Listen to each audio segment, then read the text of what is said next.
Wait, what? A man who has spent decades defined by two things: his devotion to the mob boss who shaped his entire adult life and his complicated relationships with the women around him, might be about to walk away from both. Nobody saw this version of him coming back from captivity. The story becomes even stranger when you realize the person driving him away from everyone he loves might actually be himself. Stick with me, because by the end of this video, you're going to understand exactly why Jason Morgan's return to Port Charles could be the biggest character shift this show has attempted in years. Hey everyone, it's Anderson. Welcome to Soap Pulse, the channel that goes past the surface-level spoilers and actually breaks down what's driving the story. Subscribe if you haven't already, hit like if deep dives like this are your thing, and let's get into it. So here's where we start, because to understand just how significant this moment is, you have to understand what Jason Morgan represented before all of this happened. For years, this character has been the emotional anchor of General Hospital's mob storylines, a man defined by loyalty, by stoicism, by an almost unnerving willingness to sacrifice his own well-being for the people he considers family. And according to the reporting circulating right now, that version of Jason might be gone. Not because the writers decided to reinvent him for the sake of drama, but because of what reportedly happened to him while he was gone. Jason Morgan, for those who need the quick catch-up, has been off-screen, and the character's return coincides with Steve Burton stepping back into the role. According to official spoilers being discussed across the fan community, Jason was held and reportedly tortured at a WSB black site, and that ordeal appears to be the engine driving everything we're about to walk through. This isn't a man coming home unchanged. This is a man coming home altered, and the people around him are only just starting to realize how much. The first sign of that shift comes almost immediately, in a moment that might seem small on the surface but carries enormous weight once you understand the context.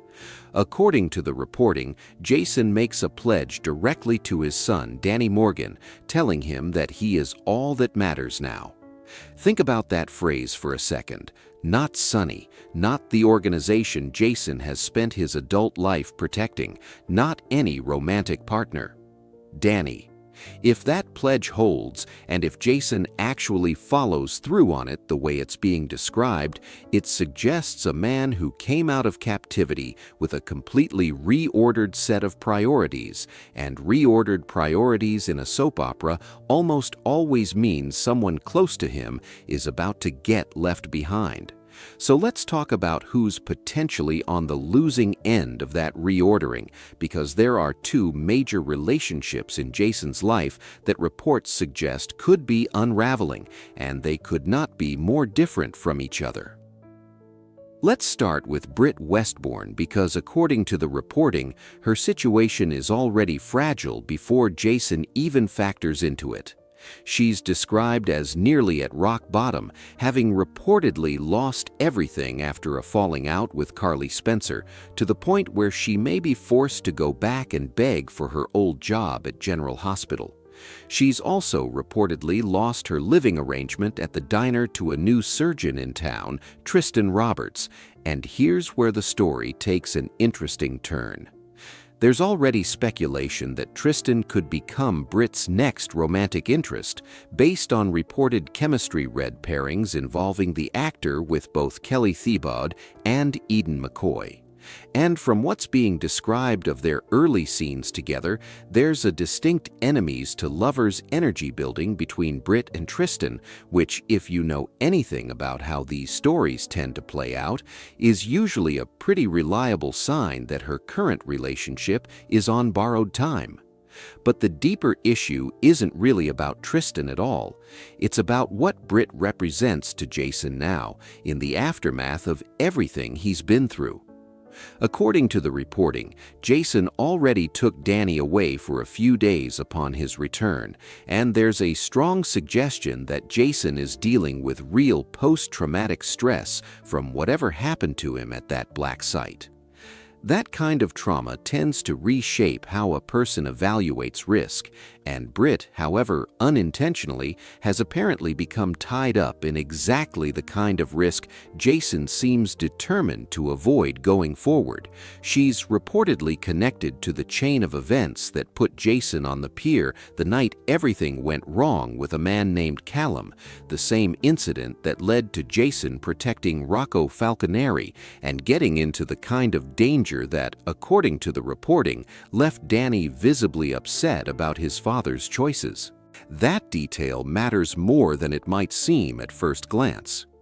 Danny being upset about the shooting and about his father putting himself in harm's way to protect someone else's child creates a direct emotional through line to Jason's reported pledge that Danny is all that matters now. If Britt is even indirectly associated with the situation that endangered Jason and upset his son, then keeping her in his life starts to look, at least from Jason's newly cautious perspective, like inviting more of the same instability right back in.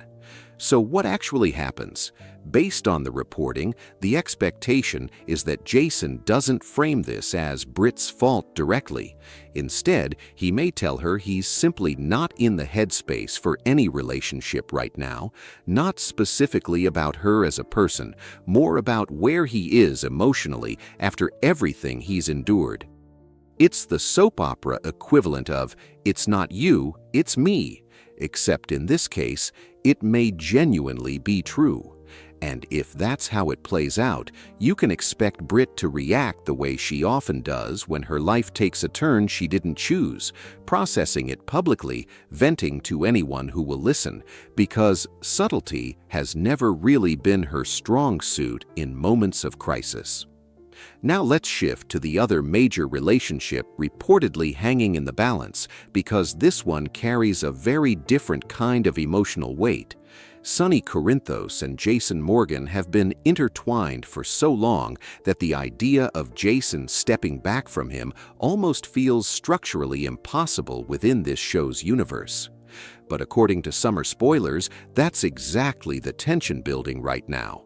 Sonny, reportedly trying to reclaim power now that a rival named Sidwell is out of the picture, wants Jason and a man named Rick to find common ground in order to help stabilize that effort.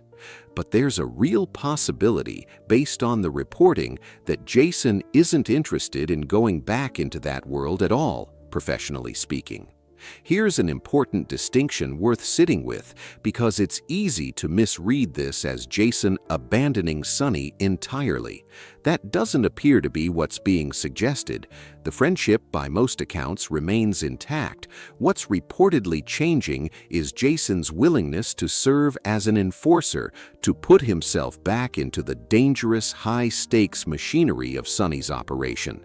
And when you consider what Jason has apparently just survived, months of captivity and torture, it makes a certain amount of sense that the version of him coming home might not have the stomach for that life anymore. That kind of trauma doesn't just disappear because loyalty calls. Sometimes it makes loyalty itself feel like a trigger. Would Sonny understand that? According to the reporting, yes, and honestly, that tracks with what we know about Sonny as a father.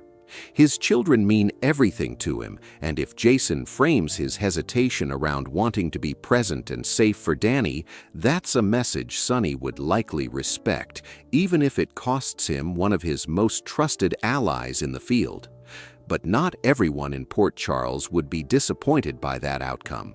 There's a character named Rick Lansing who has reportedly rebuilt his own relationship with Sonny recently, and according to the reporting, Rick has never particularly gotten along with Jason.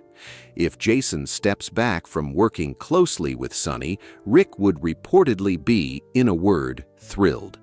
There's history there worth understanding too, because Rick has apparently long harbored jealousy toward Jason's position in Sonny's life, and Jason stepping away from that world would conveniently clear a path for Rick to solidify his own standing instead.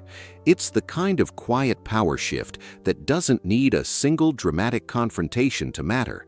It just needs Jason to walk away, and everything else rearranges itself around the gap he leaves behind.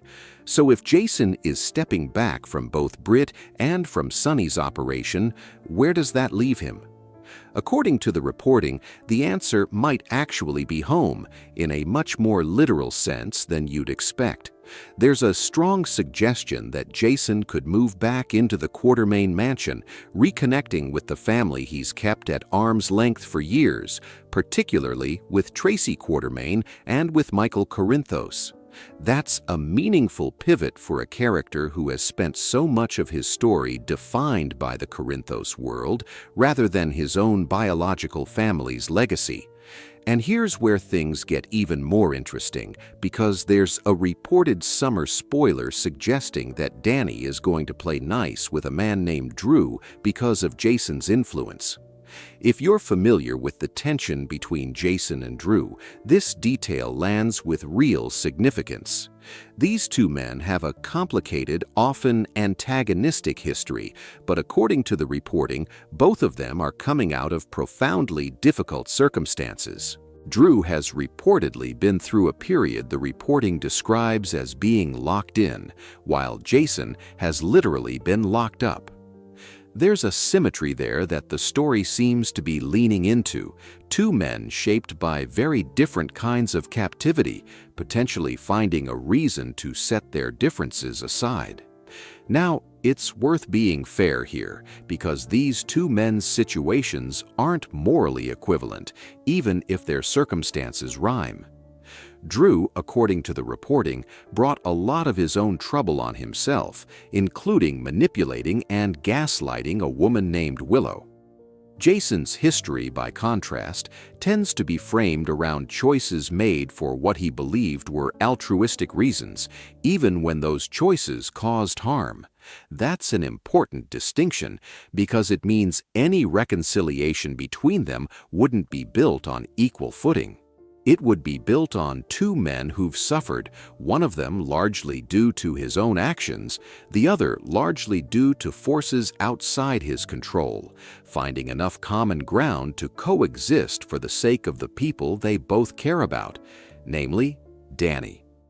Let's talk about where all of this emotional recalibration might eventually lead romantically, because according to the reporting, there's real speculation building around a potential new love interest for Jason.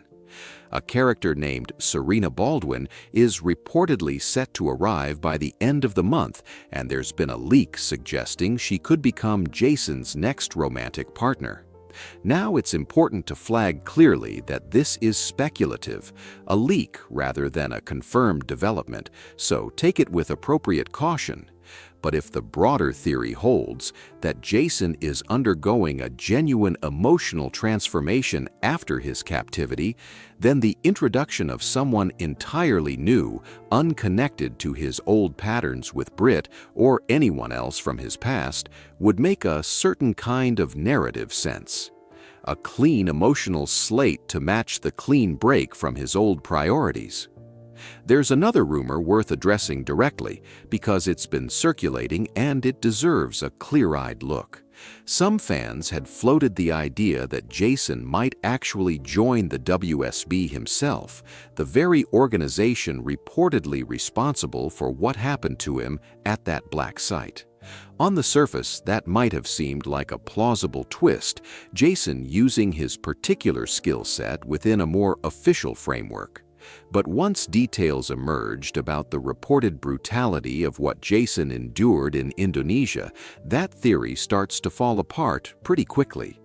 Jason reportedly came back to Port Charles looking like, in the words circulating in the fan community, a beaten-down shell of himself.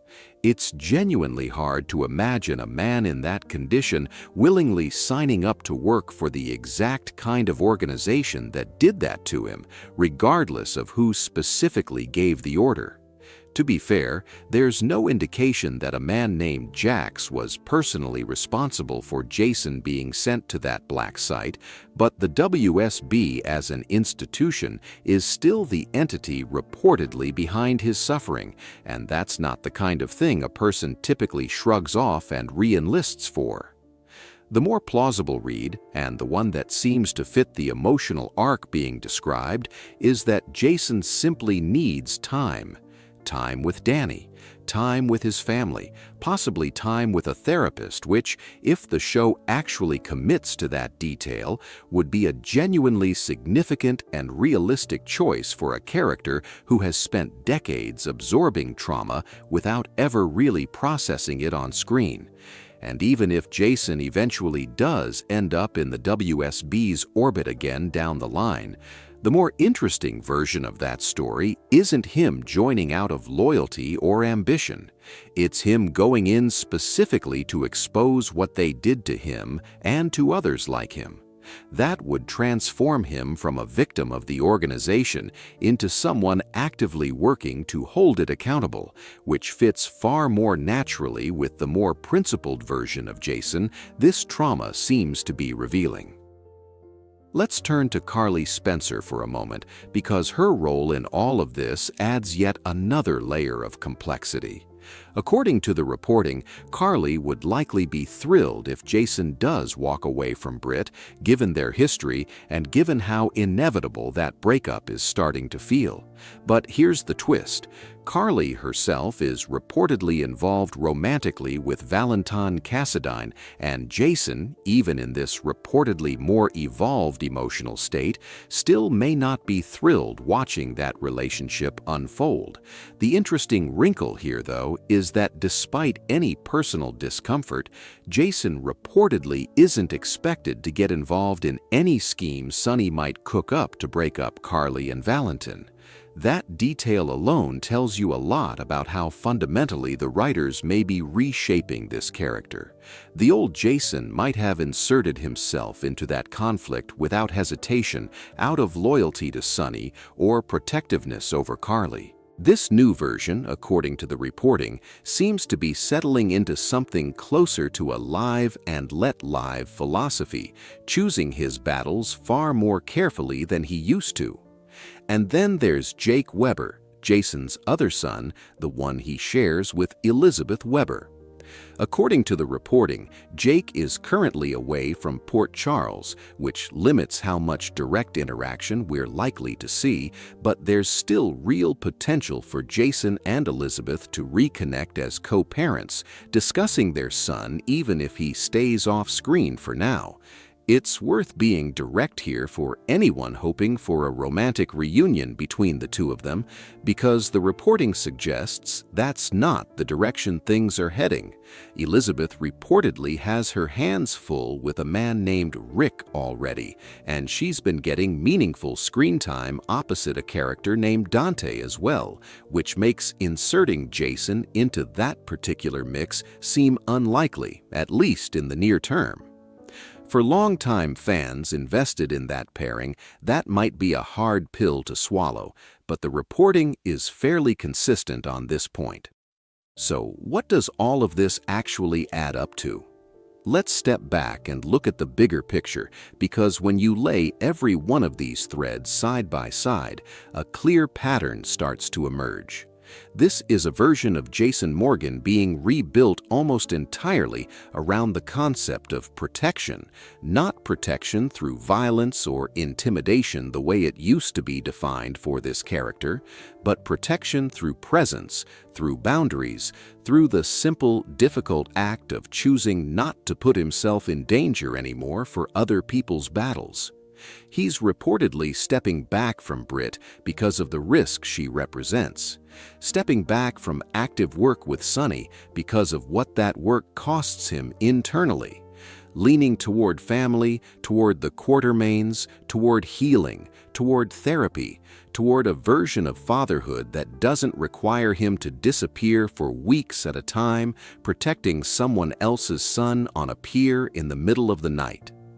That's a genuinely significant shift for a character who has spent the better part of his existence on this show defined by exactly the opposite instinct, and it raises a real question worth sitting with as we head toward whatever comes next.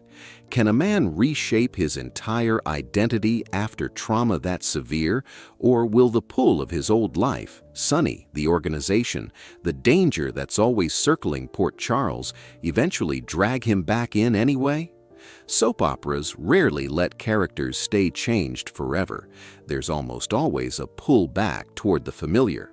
So the real tension isn't just whether Jason breaks things off with Britt or steps back from Sonny's operation, it's whether he can actually stay stepped back, whether this new, gentler, more fatherhood-focused version of Jason Morgan can survive contact with a world that has never once let him stay out of it for long. For Steve Burton, freshly recognized with a Daytime Emmy nomination, this reported transformation represents a genuinely rare opportunity. This is a character who has, by most accounts, existed in a fairly narrow emotional register for a very long time, stoic, guarded, quietly intense. Getting the chance to play a man actively working through trauma, actively renegotiating every major relationship in his life, actively trying to become a different kind of father and a different kind of man, that's meaningfully different material. And if the reporting holds up over the coming weeks, viewers may be looking at one of the more substantial character evolutions this show has attempted with Jason Morgan in years. So, here's where we land. A man defined for decades by loyalty to an organization and to the people inside it may be walking away from both, not out of anger, not out of betrayal, but out of something far more human, the simple, hard-won realization that he almost lost everything, and that the people who actually matter, his son most of all, deserve a version of him that isn't constantly one bad night away from disappearing again. Whether Jason can actually hold on to that realization once Port Charles starts pulling at him from every direction, that's the question this entire arc seems to be building toward, and it's one none of us are going to have a real answer to until the story actually plays out on screen. That's where we'll leave it for today. If this breakdown helped you make sense of everything swirling around Jason's return, let me know down in the comments who you think he ends up walking away from first, Britt or Sonny's operation. Subscribe so you don't miss the next update, because if even half of what's being reported here comes true, this is going to be one of the most talked about transformations on daytime television this year. This has been Anderson for Soap Pulse, and I'll see you in the next one.